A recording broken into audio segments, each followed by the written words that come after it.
departments that are actually ministries.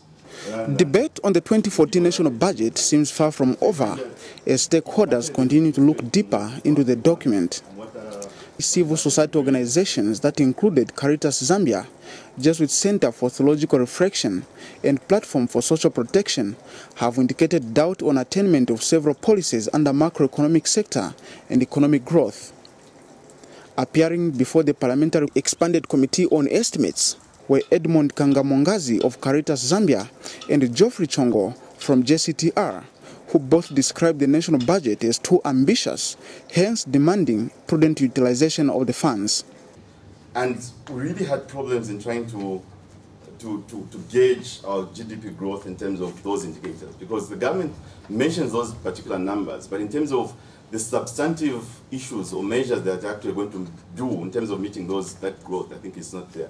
Last year or this year, we had projected a 7% growth. Actually, we're going to grow at 6%. So we haven't really dealt with the bottlenecks that are actually supposed to give us that particular growth. The organizations have also called for a debt management framework to be put in place in light of the country's growing foreign debt that now stands at well over $3 billion United States dollars.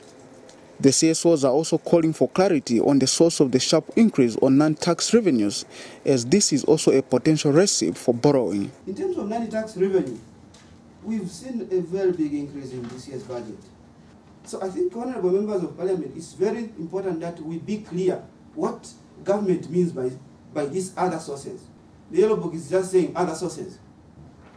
The danger with that is that if government fails to raise money as they plan, then they will resort to borrowing. On the 2-year employment freeze, the organizations are wondering how government envisions creating over 200,000 jobs in the private sector, as government itself will not be able to employ for the next 2 years. For 200,000 jobs to be created in a particular year, it will mean that about 17,000 people will need to be employed per month in the private sector. How this Parliamentary Expanded Committee on Estimates will make use of these submissions, the public will be keen to know. Bruce Male, Muvi TV Business News, Lusaka.